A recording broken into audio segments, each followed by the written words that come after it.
এই ধরনের ভিডিও প্রচুর পরিমাণে কিন্তু ভাইরাল যাচ্ছে। এই ধরনের ভিডিও ইউটিউব ফেসবুক আপলোড করে প্রচুর পরিমাণে কিন্তু ভিউজ পাচ্ছে।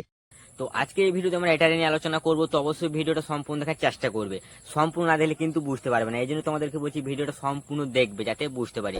তো হ্যালো বন্ধুরা, নতুন হয়ে থাকলে চ্যানেলটা সাবস্ক্রাইব করে পাশে থাকবে। দেরি না করে ভিডিওটা শুরু করি। তোমরা যে কোনো একটা অপশনে যাও, তারপর টেকলিন বলে সার্চ করবে, তারপর তোমরা এই অপশনের উপর তোমরা ক্লিক করবে, তারপর এখান থেকে এখানে সার্চে তোমরা ক্লিক করবে, তারপর এখান থেকে DK বলে সার্চ করবে।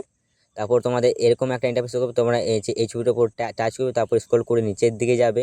তারপর তোমাদের এইখান থেকে কিন্তু এই যে গুগল জিমিনি এই অ্যাপটা ডাউনলোড করা না থাকলে তোমরা এখান থেকে কিন্তু ডাউনলোড করে নিতে পারো, ঠিক আছে। তারপরে এখানে একটা অপশন দিতে হবে, এই যে click here two photo prawn বলে, ঠিক আছে। এটার উপর ক্লিক করবে, তারপর এখান থেকে তোমরা এই প্রনটা কপি করে নেবে।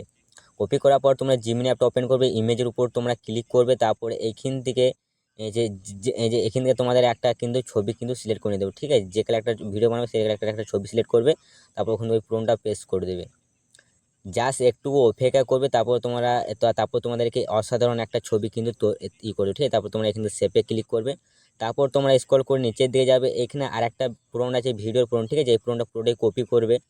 কপি করার পর তোমরা এখানে একটা অপশন দিতে পারবে যে মার্ক কার্টুন ডেট AI ভিডিও বলে একটা অপশন, ঠিক আছে। ঠিক আছে, এটার উপর ক্লিক করবে, এই প্রজেক্টের উপর তোমরা ক্লিক করবে, তারপর এখান থেকে ফ্রেম টু ভিডিওতে ক্লিক করবে। তারপর তোমরা যে ছবিটা সেভ করেছিল সেই ছবিটা তৈরি করে তারপর কিন্তু পুরোটা পেস্ট করে দেবে, জাস্ট একটু অপেক্ষা করবে, তারপর তোমাদেরকে অসাধারণ একটা ভিডিও কিন্তু তৈরি করে দেবে, ঠিক আছে। তো বন্ধুরা, ভিডিওটা ভালো লেগে থাকলে প্লিজ একটা লাইক। এবার আসছি অন্য কোনো ভিডিওতে।